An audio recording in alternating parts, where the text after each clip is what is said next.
gotta think about the courteous things that happen around this house. Like, you know, You're moving your head so much. the older that you get, the more you sit there and realize that other people that raised you become stupid.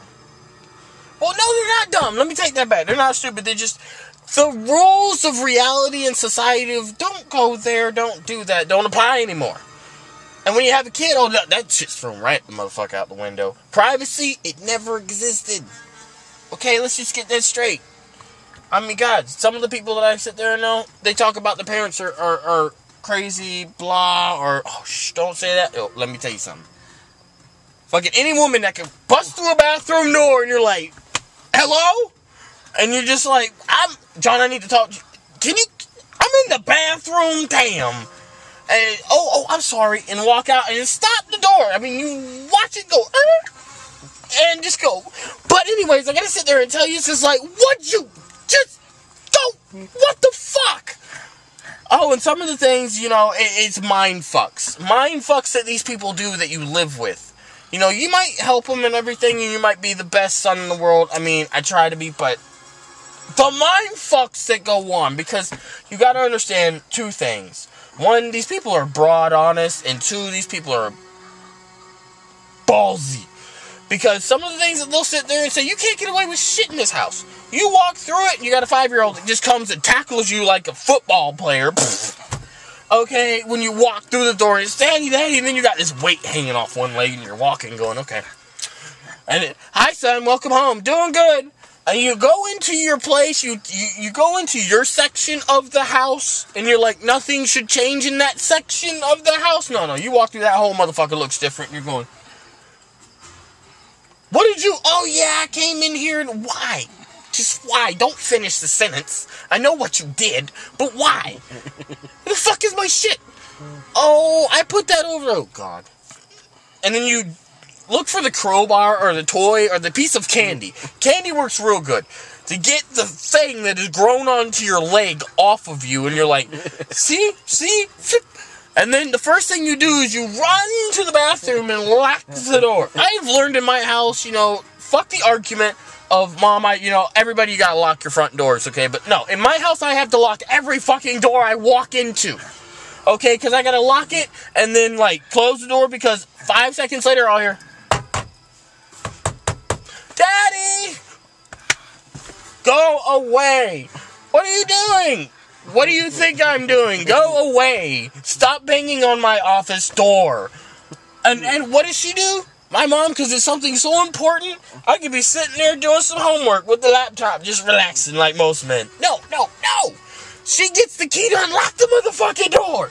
And go, your son wants to speak to you. And pushes him in there. I'm going, privacy? Did you really just... Daddy, I love you. I just wanted to come give you a... Get out of here. And he just wants a hug. You know, you gotta love him. But, oh my God. They're drunk alcoholics to do whatever the fuck they want. They don't even really care. And Gabriel Iglesias was right. Little drunk alcoholics. And they say everything.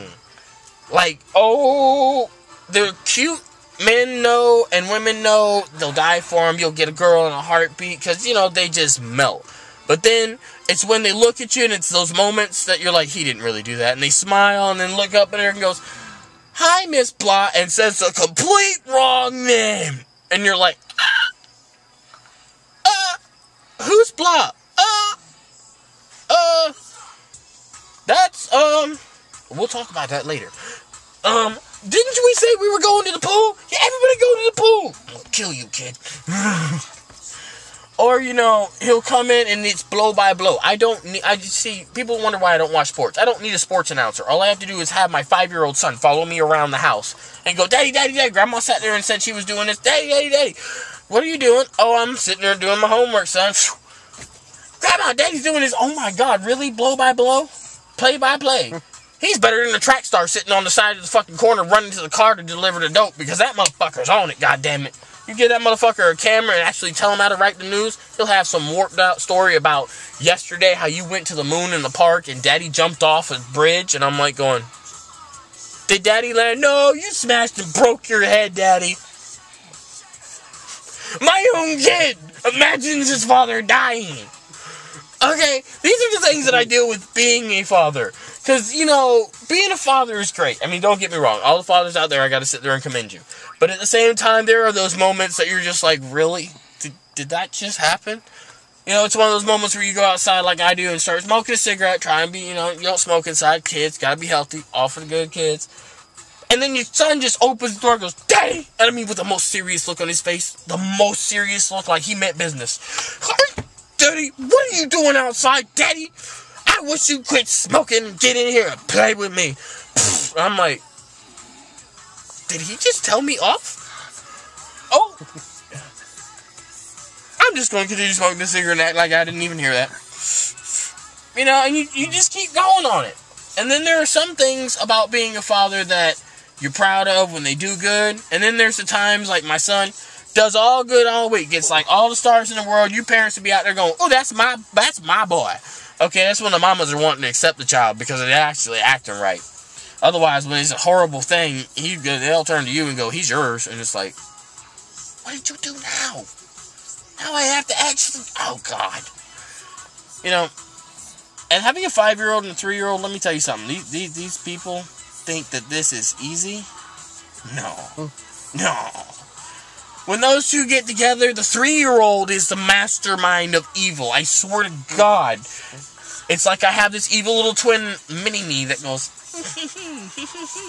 because every time you can't put anything around that boy that you can't think he can't get to. I don't give a put it on a chain and hang it down with a little table and it's floating midair. He gonna get it. I don't care if it's plastered to the ceiling. He becomes the exorcist and walks up that bitch, and just later you're going, how did you get that? Give me that. And then what's he do? He's so slick, these two use each other. They'll turn around and look at you, and I know you parents have experienced this one, where one comes up and goes, Daddy, Trip's hungry. Didn't you just get out of bed 5 seconds ago and say you were hungry? No, go back to bed. No, he really is. And Trip will come out, Daddy, I'm hungry. And then you go try to feed him, and they're over there fucking giggling, playing. And before you know it, everything's just destroyed on the table. Screw your homework. That went flying. You know, teachers don't understand this. When you have kids, shit goes missing. Like in the most awkwardest places, I'll be cleaning my damn room, and the next thing you know, I'll go into their room, and I'll just be like, Mom will be like, what you doing? I'm looking for something on mine. And you won't find it in the normal place. No, you gotta go underneath the pillow, inside the sheet, around, under the side of the bed, and you're like, why did you do this pattern? Or there's the mornings, fathers, when you're a hard sleeper, and your son or daughter has had a nightmare, and then you wake up the next morning, you're like, yeah, this is all good, and you roll over and go, so, how are you? And then they just crock it, and you're like, oh, I'm not going to say anything. I'll wake them up. Oh, okay, I can do this. And then you turn, and then they just crack one eye, and they go, Daddy, and you're good. No! It's over. It's done. My sleep is gone. Yes, son. And they go, I love you. I'm hungry. And that is the start of the hurricane. Because for some odd reason, every morning when I woke the first one up, the oldest, I couldn't even turn around before I had a hand on my leg going, Daddy, I gotta go pee. And it's like, then go pee. You know, kids, they come to you for everything. It doesn't matter what it is. Even if it's like, you gotta go to the bathroom, which most people just get up and go to the bathroom. They have to get up, walk over to you, and go, can I go to the bathroom?